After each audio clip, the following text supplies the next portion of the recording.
Wild West TV. Mabao yaliyofungwa na Nabii Elia Mpanzu pamoja na Steven Dese Mukwala, ambapo wakaifanya aggregate kuwa 2-2 kufuatia matokeo ambayo waliyapata ugenini baada ya kukubali na wao kichapo cha magoli 2-0, kitu ambacho kiliwapeleka katika matuta, ambapo Simba alipata matuta 4 na wapinzani wao Al Masry wakapata matuta 2 katika mchezo huo. Wekundu wa Msimbazi Simba wakafanikiwa kuvuka na kuingia hatua ya nusu fainali ya michuano hiyo ya kombe la shirikisho barani Afrika. Sasa wekundu hao wa Msimbazi Simba bwana, baada ya kuvuka hapo Simba wakisema Simba wamevuna shilingi milioni 20 kwa goli la mama. Yale magoli ya penalti hayahesabiki, wanachukua yale ya ndani ya dakika 90. Kwa hivyo namna gani ambavyo wameweza kufanikiwa, muhimu ni kupata ama kufanikiwa kuvuka. Manake unaweza ukashinda alafu usivuke bila shaka. Sasa tukiingia kwenye mchezo wenyewe, Zuberi George, Al Masry wamekuja hapa wakiwa wana mtaji wa magoli 2 mkononi. Nini kimewasibu? Al Masry walitaka kukamata nge kwenye kiatu kwa mkono kwenye mchezo wa leo. Ndio shida kubwa iliyoanzia hapo, kwa sababu walikuja kuzuia, sio kujilinda. Ipo tofauti ya kuzuia na kujilinda. Kuzuia ni mnakaa kwenye nafasi tu, watu wasiweze kupita kwenye nafasi. Kujilinda ni pamoja na mnapokuwa na mpira, baada ya kuzuia nafasi mnakuwa na majukumu nao mengine. Bahati mbaya dakika 45 za kwanza zote walikuwa wanazuia. Sasa mchezo uliopita Simba walicheza vizuri sana kitimu, ila walichokosa ni individual performance, uwezo wa mchezaji mmoja mmoja kutafsiri matukio ya timu. Kwa hivyo Simba baada ya mchezo ule walifanya kazi kwenye kurekebisha, wanasema stylistic dynamism, kubadilisha nini tukafanye kwenye mchezo ujao, tukaratibu eneo gani, wapi kulikuwa kuna makosa, hususan ya mtu mmoja mmoja kuamua mechi, lakini kucheza kama timu kuamua mechi. Utatazama goli la kwanza la Mpanzu ni individual performance ya kwake, goli la pili la Mukwala ni teamwork, goli limetengenezwa likafungwa. Maana yake ni kwamba wao waliboresha katika kuelekea mechi hii, kuna vitu waligenerate vya ziada. Al Masry walitaka kucheza mechi kama walivyoicheza mechi ya kwanza.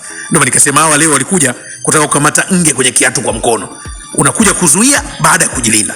Fasiri yake ndio tumeona mambo ambayo yalileta shida. Ukitazama Kilumanga, yale maeneo yote muhimu, wanasema passes per defensive actions, yale maeneo yote muhimu ya kuratibu mashambulizi na ufundi wa kufunga yalifanyika kwa ufanisi na Simba kwenye lango la Al Masry, bila Al Masry kuleta jibizo lolote la utulivu. Kiangalia kipindi cha kwanza, Mpanzu kagusa sana mpira yeye kwenye sanduku, katengeneza sana nafasi yeye kwenye sanduku, ka assist kwenye sanduku, kapiga kwenye sanduku. Sasa tayari ni kwamba passing by defensive actions ambayo ilikuwa upande wa Simba ilikuwa imeachwa wazi na upande wa Al Masry. Kwa hiyo kitu ambacho kiliwagharimu Al Masry, wanasema optimal tactics. Kwa hiyo hawakufanikiwa na mpango mzuri wa mechi. Sawa na mtu anayetaka kukamata nge kwenye kiatu kwa mkono. Kwa hiyo unajipa tatizo kubwa. Maana lazima atakung'ata au mtu anataka kuhutubia mkutano na kigugumizi. Ndicho ambacho walikuja nacho Al Masry kipindi cha kwanza. Kwa hivyo ikawagharimu. Kuna tofauti ambayo imeonekana kipindi cha kwanza na kipindi cha pili. Tunakubaliana hilo? Kwa sababu kipindi cha pili baada ya kugundua kwamba wao walikuwa wanazuia hawajilindi, kipindi cha pili wakaja kujilinda. Na walijilindaje? Kujilinda ni nje ya mpira na mpira. Kipindi cha pili tukaona wakawa kinyang'anya mipira, wanapiga pasi ndefu, wanaondoka eneo lao. Angalau Simba sasa nao wakawa wanatawanyishwa, wanaanza kujikuta wanatakiwa waratibu kufuata mipira chini, kitu ambacho kilipunguza tempo ya mechi kwenda kama kipindi cha kwanza. Wale kipindi cha kwanza Al Masry waliwekwa kwenye, tunaweza kusema waliweka kwenye kichanja. Maana kuna watu wanakalishwa kwenye kichanja. Mbona Simba kama tempo imepungua ya kipindi cha kwanza na kipindi cha pili tofauti? Ni mpango wa Al Masry kipindi cha pili. Walikuwa wamekuja sasa kagundua tumewekwa kwenye kichanja, basi bora tujipite angalau tukae kwenye turubai. Sasa kipindi cha pili walikaa kwenye turubai, angalau staili yao ya kucheza ikawafanya Simba na wao wanaenda maeneo makubwa kutafuta mpira na wanajipanga kutokea mbali, angalau ikapunguza kasi ya mechi. Lakini kipindi cha kwanza sawa na mtu ambaye anaamua kutafuta saa kwenye chumba chenye kiza, umeme umezima na ikafumba macho, ndio kitu ambacho kilitazamika. Lakini hivyo mabadiliko ndio angalau tukaanza kuona mechi kidogo Al Masry nao wanazitengeneza safari. Lakini mwanzo walikuja kucheza na Simba kwa ajili ya kuzuia, sio kujilinda. Sasa unapozuia una invite pressure kwenye football, na ndicho ambacho tulikiona kwa kiwango kubwa. Wao walikuwa wamebanwa kwenye maeneo muhimu. Sawa. Kiwango cha Elie Mpanzu unaweza ukakielezeaje kwa namna ambavyo ulivyomuona Elie Mpanzu? Na nani unaweza ukasema leo angalau umeona nyota mchezo? Kwa kweli Elie Mpanzu ndio alikuwa socket breaker. Umeme ukikatika anakuonyesha nini kinatakiwa, umeme ukizidi anakuonyesha wapi pamepungua. Ilikuwa ndio socket breaker ya Simba leo, kuanzia kuratibu mashambulizi yote ya Simba. Ile ndio creative spark kwa kikosi cha Simba. Kuangalia maeneo na namna gani Simba inatengeneza umbo la mashambulizi yote yanaratibiwa na Elie Mpanzu. Sambamba na Kibu Denis kwa kiwango fulani, kwa maana eneo aliocheza alikuwa na majukumu ya kustretch. Unajua mechi iliyopita Simba walibanwa sana na Al Masry. Leo angalau walijua hawa lazima tuwa stretch, watupe msamba. Na kweli wamefanikiwa kutoa msamba. Toa sana msamba, na mtu ambaye alikuwa analazimisha kwenda ndani na kutoa nje, yani msamba kati, msamba mbali.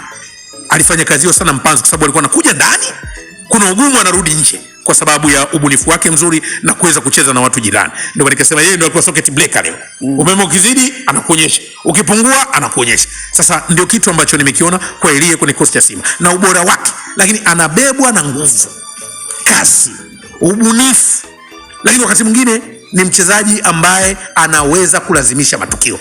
Unajua mechi kama hizi zinataka wachezaji ambao wana ubora binafsi wa kulazimisha matukio. Simba nini kiliwashinda kumaliza mechi ndani ya dakika 90? Simba ndani ya dakika 90 wamemaliza mechi. Sasa ngoja goli mbili. Yani kwa maana kwenda kumaliza goli 3 dakika 90. Wakati mwingine ni namna ambavyo walibadilisha mpango wa Al Masry. Simba walikuwa katika bora sana dakika 45. Walifanya yale yote ambayo kila mmoja alitamani kuyaona. Dakika 45 zilizofuata Al Masry walibadilisha mpango wa mechi. Na wao Simba wakawa hawana mbadala sasa kuilazimisha mechi kwenda kwenye hesabu yao. Na utakumbuka pia hata mabadiliko waliyofanya yalikuwa hayalazimishi kasi ya mashambulizi zaidi. Ile fluidity of attack, ule uwezo wao kutiririka kwenda kwenye zile space kama ambavyo tuliona ulipungua. Kwa sababu nakumbuka alitoka Ngoma akaingia Awesu. Awesu sio mtu wa kuflow kwenye mtiririko wa mashambulizi sana. Ni mchezaji ambaye anaweza kanacheza timu ikiwa chini zaidi. Sasa hicho ndio kitu ambacho kilifanya Simba ionekane imebadilika, lakini waliofanya dynamism ya mchezo ni Al Masry wao wenyewe. Walishakaribisha ugeni wakagundua sasa tunatafuta matatizo. Maana yake vinginevyo kwa kauli yako, kama wangekuja na mpango mwingine tungeweza kushuhudia tofauti na hiki ambacho tumekiona bila shaka. Na mimi nilikuwa nasema nilidhani Al Masry baada ya mechi ya kule kwao wamejua wanakuja kufanya nini. Nao leo wamekuja hapa wamekunywa dawa bila kupima nao. Yaani nao wamekuja kunywa dawa bila kupima. Kule Simba walikunywa dawa bila kupima, nao hapa wamerudi kunywa dawa bila kupima. Ndio kilichokuta. Lakini Simba wali start game. Wao ndio walihitaji kitu cha ziada. Na mwenye marekebisho machache walikuwa ni Simba zaidi kuliko wao. Na utaona leo hata defensive structure ya Simba iliacha walinzi watatu kuweza kudili na zile counter attack ambazo ziliwaadhibu kule. Kwa hiyo unagundua Fadu tayari alishajua makosa yake kwenye mchezo uliopita. Tukirejea utaniambia vipi kuhusiana na Musa Kamara Pinpin. Bana, kuuliza kuhusiana na kiwango cha Musa Kamara Pinpin. Musa kwenye mechi ya leo na matokeo na ubora ambao ameonyesha na hatua ambayo mechi imefika. Sawa. Yaani wewe sasa na kienge cha mganga. Hata uende na suti utavua viatu kae. Kilinge kile cha mganga, kilinge. Ndio Musa Kamara leo kafanya kile ambacho yeyote lazima afuate anachokitaka yeye. Unajua alianza kufanya kazi nzuri sana kwenye penalty, kwa sababu mechi ile kiutawala Simba kupata pressure kubwa. Japo zipo muhimu. Unajua alifanya saving nzuri kadha, lakini nilichoona utulivu ambao aliutumia kwenye penalty ndio alirudisha confidence kwa wenzake. Ndio nasema hii mechi kama hizi zinataka individual performance sana. Mechi kubwa zinaamuliwa na wachezaji wakubwa. Na haya ndio maeneo ambayo mara nyingi Kilumanga tumekuwa tukilalamika, tunahitaji wachezaji wakubwa waamue mechi kubwa. Ambako Simba siku za hivi karibuni ndio tulikuwa tunatamani kuona wachezaji wakubwa. Leo Mkwala ndio wachezaji wanaamua mechi kubwa. Mpanzu anaamua mechi kubwa. Shughuli ya mwisho sasa ilikuwa ya mlinda mlango Pinpin Kamara. Huyo ndo man of the match wa Simba. Ndio. Yeye ndio aliamua mechi. Kwa sababu yeye angekuwa dhaifu, haya yote tunazungumza alikuwa na maana tena. Sababu mechi ndani ya dakika 90 walishindwa kuiua. Kulikuwa kuna misukosuko aliyopata, lakini ndani ya dakika 90 kwanza misukosuko dakika 90 ilikuwepo kadha muhimu. Fanya saving za kutosha. Ndio. Ni uimara mlinda mlango. Lakini angalia ubora sasa wa 1-on-1 wa penalty. Kuna moja ile ilikuwa chupu ile. Chupu. Na unaona mlinda mlango sio kudaka tu. Anadaka kama nyani. Mlinda mlango ni swala la kuhakikisha mpira uingii kwenye wavu na kuanzisha mashambulizi. Ndio mlinda mlango wa kisasa. Ndio maana anaitwa msafishaji, sweeper. So wale mlinda mlango zamani anadaka kama nyani. Anadaka kama nyani. Sasa hivi mlinda mlango msafi, anasafisha, sweeper. anatengeneza mipango ya timu, lakini pia anashiriki katika matarajio ya mipango ya timu. Maana yake ni nini? Kudaka huko pamoja na kuifanya timu icheze. Musa katimiza wajibu wake. Kama tulivyosema kilinge hicho. Hata ukiwa na suti utavua viatu ukalishwe chini. Ndio Musa pin kamera kwenye uwezo ambao kaonyesha leo na kuwapa mafanikio Lunyasi. Sawa, sasa twende tumsikilize mjumbe wa bodi ya wakurugenzi wa klabu ya Wekundu wa Msimbazi Simba, Salim Abdallah almaarufu kwa jina la Try Again, moja kati ya watu ambao wamehakikisha kabisa katika kuelekea kwenye mchezo huu Simba inaweza kupata matokeo kwa kushirikiana na viongozi wengine wa klabu hiyo wa zamani na wa sasa. Hii ndio hatua ambayo wanasimba wote walikuwa wanatamani kuipata, ambayo leo tumeipata. Kwa hiyo wanasimba wote wana furaha, lakini kikubwa naamini rais wetu wa nchi atakuwa na furaha kubwa leo, lakini pia viongozi wetu wa serikali, viongozi wetu wa federation, lakini pia rais wetu Mohamed Dewji, najua huko aliko saizi anamwaga maji. Kwa hiyo niseme tu ushindi huu ni wanasimba wote, lakini pia ni Watanzania wote. Ni kuambia tu watimize majukumu yao, wajue kwamba wanawakilisha nchi, wajue kubeba nembo ya klabu ya Simba, lakini kwamba mamilioni ya Watanzania wako nyuma yao. Hicho ndio kikubwa, lakini pia bonus kubwa ambayo wamepewa na Mohamed Dewji, ambayo ilikuwa kichocheo kikubwa cha kuhakikisha kwamba tunafanikiwa. Nia yetu ni kuhakikisha kwamba tunachukua hili kombe. Kwa hiyo tutafanya kila jitihada kuhakikisha kwamba kwanza tunafika finali, then ni kuchukua hili kombe. Mpira wa leo umekwisha, mechi ya leo imekwisha, tunakwenda kukaa chini kuangalia strategic tunakwenda kufanya nini kuhakikisha kwamba tunafikia malengo yetu. Malengo yetu ni kuhakikisha kwamba tunachukua ubingwa wa Afrika. Hiyo ndio malengo yetu. Malengo ya klabu ya Wekundu wa Msimbazi Simba ni kuhakikisha kwamba wanachukua ubingwa wa michuano hii ya kombe la shirikisho barani Afrika. Hilo ni swali ambalo pengine tunaweza kujiuliza, lakini majibu yake tutayapata tu pale ambapo Simba wataweza kufanikiwa kuchukua hilo taji. Kazi kubwa sana wanayo kuvuka hapa kutoka nusu fainali kwanza kwenda kucheza fainali. Salim Abdallah almaarufu kwa jina la Try Again akizungumza hasa kuhusiana na namna ambavyo timu ilipokuwepo na hapo ambako wamefikia kwa hivi sasa na ushindi ambao umeweza kupatikana. Ukiangalia kuna mpango ambao umefanyika wa nje ya uwanja katika kuhakikisha kwamba nguvu kubwa ya kuleta matokeo ndani ya mechi hii. Zuberi Mkaraboko, kauli ya Salim Abdallah Try Again ni uthibitisho wa kwamba Simba ni darasa la umoja na hamasa Afrika kwa vilabu vyote vingine hapa nchini na nje ya nchi, kwa hiki ambacho wamekifanya kabla ya mchezo huu. Unajua Simba Sports Club, ukiangalia hii kauli ya Salim Abdallah Try Again, tumemsikiliza mzee Dalali.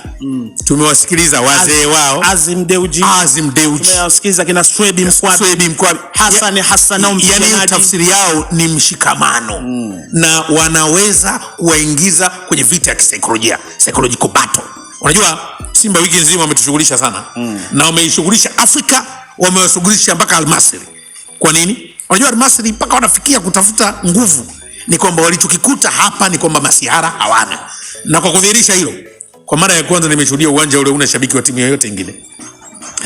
Namna ambavyo walifanya hiyo vita ya kisaikolojia, kuanzia CEO wao, viongozi, mashabiki, viongozi unamaanisha viongozi wa sasa na wa zamani. Yani wametufunza kwamba mpira katika ile misingi mitano, fundamental football, tunazungumzia mentally, ambayo ndio saikolojia. Wanaweza kufikia hiki ambacho amekizungumza Try Again.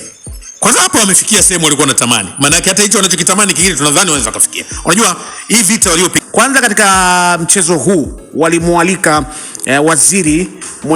waziri wa maji kuwa mgeni rasmi, Juma Aweso, ambapo baada ya kuhitimika kwa mechi hiyo alitoa neno. Kauli yake ni ipi hasa baada ya Simba kufanikiwa kuvuka hatua hiyo ya robo kwenda kucheza nusu fainali? Juma Aweso ambaye alikuwa ni mgeni rasmi katika mchezo huo wa Wekundu Msimbazi Simba dhidi ya Al-Masry.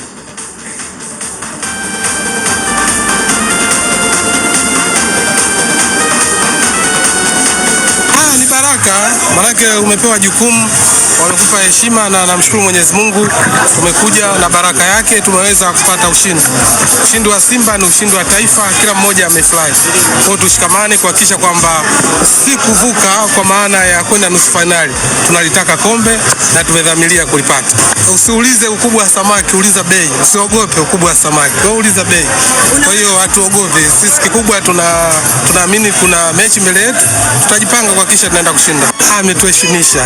Kwa kweli ni heshima kubwa na tunajivunia kuwa na kipa wa aina ile Kamara. Ndio maana halisi, ukisikia ubaya ubwela ndio hii sasa maana halisi. Tunaona finali wakichukua kombe. Yes. Kwanza nitumie nafasi hii kumpongeza Mheshimiwa Rais. Mheshimiwa Rais Daktari Samia Suluhu Hassan amekuwa chachu hasa katika swala zima la michezo. Naamini ni muda mwafaka kwa timu zetu nchini kujituma zaidi, kwa sababu wana kiongozi ambaye ametengeneza mazingira, ameonyesha support kuhakikisha kwamba timu za Tanzania zinafika mbali. Kwa hiyo ni muda wao kupambana zaidi kuhakikisha kwamba inakuwa Sawa, ni Juma Aweso huyo ambaye alikuwa ni mgeni rasmi katika mchezo huu ambao umemalizika hivi punde, lakini naibu waziri wa habari, utamaduni, sanaa na michezo, na alikuwa ni moja kati ya watu ambao walihudhuria mchezo huo, na maanisha hapa Hamis Mwinjuma almaarufu kwa jina la Mwana FA. Yeye pia alitoa neno hasa kuhusiana na namna ambavyo Simba walivyoweza kufanikiwa kusonga mbele kwa maana kucheza nusu fainali ya michuano ya kombe la shirikisho barani Afrika. Mimi niko mawinguni. Niko mawinguni kabisa. Kwanza nashangaa mpaka saizi kwa nini sauti haijanikauka. Mambo mazuri sana leo. Nilikitegemea na Simba imedeliver, imefanya vizuri kweli, hata kama mganga amechoka lakini jini ametoka. Kwa hivyo imefanya vizuri. Nilikuwa nategemea kwa jinsi tempo ya kipindi cha kwanza ilivyokuwa, nilikuwa naamini kwamba ingeweza kushinda ndani ya dakika 90, lakini kama anavyosema Sir Alex Ferguson, football bloody hell, ikawa imeshindikana kupata ushindi. Na mnajua kwa penalty watu wakiamka vibaya tu lolote inaweza kutokea, lakini nashukuru timu imepata ushindi, nchi imepata ushindi, na sasa hivi hii tumevuka, timu inakwenda nusu finali ya Confederation Cup ya CAF. So nafikiri kuna mtu angekula 5 leo. Mvua ilituharibia, sijui kaileta nani. Nafikiri hivyo, na kwa sasa nafikiri timu kama Zamalek ndio iko bega kwa bega na kiwango cha Simba. Simba kama ingetolewa na Al Masry, ingekuwa imetolewa na timu dhaifu kuliko zote ilizowahi kucheza nazo kwenye mashindano yoyote yanayoandaliwa na CAF. Kwa hiyo mimi nilitegemea kwamba Simba itapita, sema mpira unadunda kama unavyofahamu. Lakini Zamalek sasa ndio mbavu sawa na Simba. Kwa hiyo tuje tuangalie mpira, na kama mnavyojua mnyama anakuwa timu nyingine kabisa anapokuja mashindano ya kimataifa, na tegemea Simba itaingia finali na itachukua hili kombe. Support Tanzania. Goli la mama, Mheshimiwa Rais Daktari Samia Suluhu Hassan amekuwa na mwanamichezo namba 1 kwa sababu hiyo, kwamba ana support kwa namna yoyote anayoweza, na hii goli la mama imekuwa ikiongeza motisha. Umeona hapa timu zimekuwa zikila nyingi hapa kwa sababu ya goli la mama. Kuna mtu siku hapa atakuja kula 8 hapa 9 kwa sababu Mheshimiwa Rais baada ya kuweka motivation hii, hata wachezaji, unajua mimi nikikupa laki hapa sio sawa na Mheshimiwa Rais akikupa laki. Mheshimiwa Rais akikupa laki unaweza hata usiende kuitumia ukaifuga ndani hata kama una kitu. Kwa hiyo goli la mama lina motivation ya kutosha, na nichukue fursa hii kumshukuru Daktari Samia Suluhu Hassan kwa motivation hii anayowapa wachezaji wa mchezo wa mpira wa miguu hapa nchini. Sawa, ni naibu waziri wa habari, utamaduni, sanaa na michezo Hamis Mwinjuma maarufu kwa jina la Mwana FA, akisikika hapo wa pili baada ya wa kwanza kuzungumza Juma Aweso ambaye alikuwa ni mgeni rasmi. Yeye ni waziri wa maji, na wote walikuwepo wakishuhudia mechi hiyo, na mwisho kabisa Bwana, historia imeandikwa katika dimba la Mkapa jijini Dar es Salaam. Historia imeendelea kuwa kubwa kwa mnyama Simba baada ya kufanikiwa kupata ushindi wa goli 2-0 kwa dakika 90. Aggregate ikawa goli 2-2 dhidi ya Al Masry. Baadaye walipokwenda katika mikwaju ya penalti, Simba anaibuka na ushindi mkubwa, ushindi mwingine mzuri, ushindi wa kihistoria kwa mnyama Simba baada ya miaka mingi kushindwa kufuzu katika hatua ya nusu finali. Lakini siku hii ya leo wakiongozwa na Musa Pimpin Kamara golini lakini wameweza kuandika historia na kufuzu katika hatua hiyo ya nusu fainali. Simba Sports walipata mikwaju minne kati ya minne ambao walipiga Almasili, huku Almasili wakipata mmoja na mikwaju mingine kukosa, na Simba Sports akajiandikia akachukua tiketi ya kufuzu sasa katika hatua hiyo ya nusu final kombe la shirikisho barani Afrika. Mpigaji wa kwanza alikuwa ni Jean Shalehe wa raia wa Ivory Coast, ndiye aliyewapa amshamsha, ndiye aliyewapa confidence Simba Sports na kupata mkwaju wa kwanza wa penalti, lakini mkwaju wa kwanza wa penalti wa Almasili Pinpin Kamara akaendelea kuwapa matumaini, akaendelea kuwajaza Simba Sports baada ya mkwaju huo kucheza ikawa ni 1-0. Mkwaju wa pili wa Simba Sports ukapigwa na Steven Dese Mukwala, ambaye siku hii ya leo tunaweza kusema kama ni maanafuze mechi kutokana na aina ya uchezaji ambao ameucheza, akatia kemiani kamba ya pili, lakini wao Almasili kamba ya pili wakapata, huku kamba ya tatu ya Simba Sports ikipigwa na Kibu Denis Prosper na kuingia ikawa 3-1, huku kamba ya tatu ya Almasili wao wakakosa na Musa Pinpin Kamara akaweza kucheza mpira huo, huku penati ya mwisho ya Simba Sports ikipigwa na Baba Esther Shomari Salum Kapombe na kufanikiwa kupiga mpira huo ulioingia katika nyavu moja kwa moja. Simba Sports anafuzu katika hatua ya nusu finali kombe la shirikisho barani Afrika. Hii ni historia ambayo Simba Sports wameiandika na wataendelea kuikumbuka katika maisha yao yote, wakiongozwa na Pinpin Kamara ambaye alikuwa shujaa wa mchezo kucheza mikwaju miwili ya penalti.